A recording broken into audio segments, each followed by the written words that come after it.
masuk ke dalam kawasan penalti PJ City ketika ini. Daripada Cabrera, Fapos mencari Nacho Insa. Tandukan menjadi lakukan. Namun sedikit tersasar dari Aidil mungkin tandukan yang dilakukan sebentar tadi. Lalu Cabrera dan juga Safawi bersedia untuk mengambil sepakan ini. Sambil 5 pemain JDT menanti dalam kawasan penalti. Sepakan terus. Namun diselamatkan oleh Kalamullah. Itu cubaan yang cukup baik dari Safawi. Namun Kalamullah sudah pun bersedia untuk menepis bola itu. 6 pemain PJCT menanti, namun sepakan dari Anawin tiada rakan yang menanti di bahagian Fapos.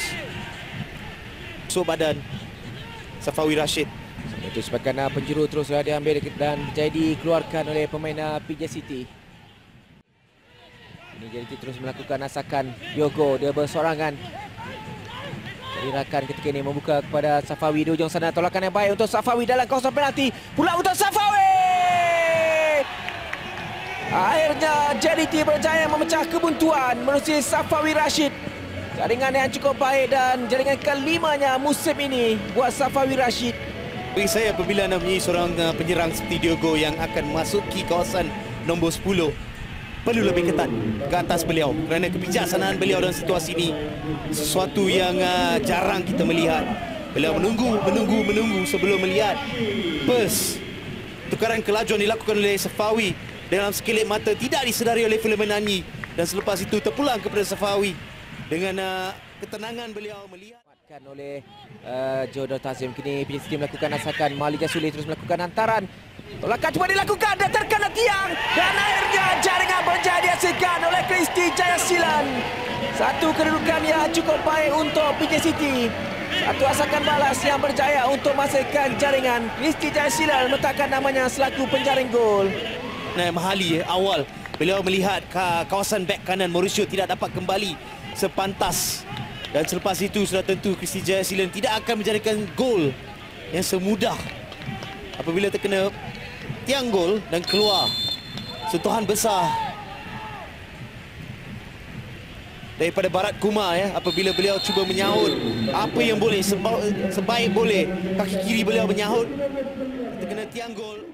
Kita melihat dalam 10 minit pertama apabila Washington diberikan bola untuk mungkin menjadi satu perbalahan kelajuan, beliau menjadi perbezaan kerana walaupun bola begitu jauh sentuhan pertama beliau, pertukaran kelajuan beliau menjadi perbezaan terbesar, dan Farizal keluar tidak mendapatkan bola. Ia adalah foul, penalti, keputusan yang tepat daripada Nazmi.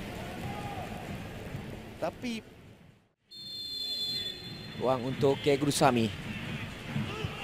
Dari Gurusami mudah dijaringkan untuk K. Gurusami. Meskipun Fariza berjaya membaca dengan baik, namun sepakan dari K. Gurusami tidak berjaya diselamatkan oleh Fariza Malias. Untuk K. Gurusami terus mendapatkan jaringan ke Lerit, kerana walaupun Farizal telah menjangkau, beliau tidak dapat kerana bola itu begitu rendah. Akan yang baik dilakukan oleh K. Gurusami sebentar tadi.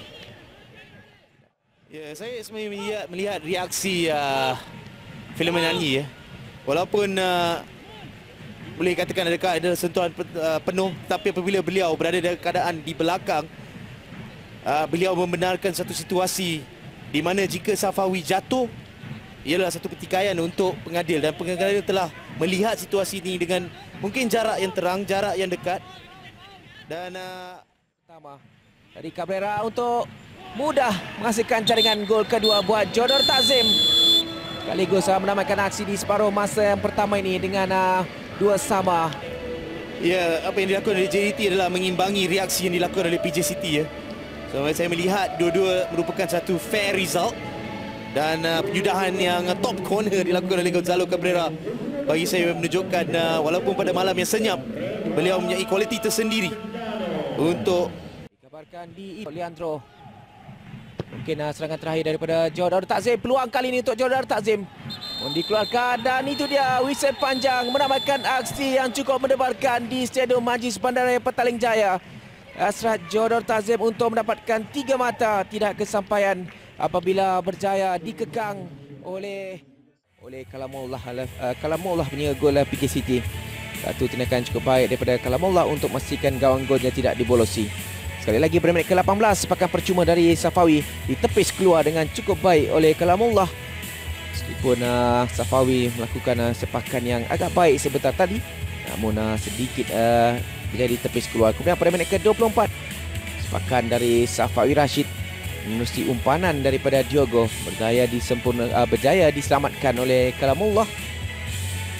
Dan minit ke-32, cubaan dari Diogo juga berjaya diselamatkan oleh Kalamullah yang beraksi dengan agak baik di separuh masa pertama ini untuk PJ City. Dan kemudian pada minit ke-35, Safawi Rashid berjaya untuk memecah kebuntuan menerusi gerakan yang baik dalam kawasan penalti. Dia mendapat umpanan yang cukup baik daripada Diogo, dan Safawi yang tidak dikawal oleh Firman Anji berjaya untuk memastikan jaringan pertama perlawanan untuk jadi tim menang 1-0 pada minit ke-35. Itu jaringan yang cukup baik dilakukan oleh Safawi Rashid.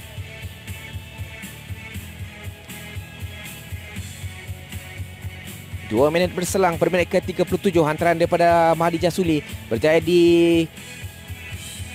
disambung dengan baik oleh Barat Kumar, namun sepakannya terkena tiang, dan kemudian tindakan susulan daripada Kristi Jasilan mudah untuk memastikan jaringan pertama ataupun jaringan penyamaan dilakukan oleh PJ City di minit yang ke-37 untuk mengikat kedudukan 1-1 ketika ini.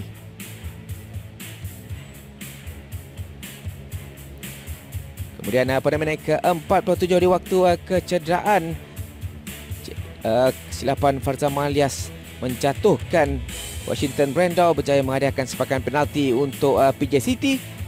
Dan Guru Sami yang ditugaskan untuk mengambil sepakan itu berjaya untuk melakukannya dengan mudah dan menghasilkan jaringan kedua untuk PJ City pada minit ke-47 di waktu kecederaan separuh masa pertama.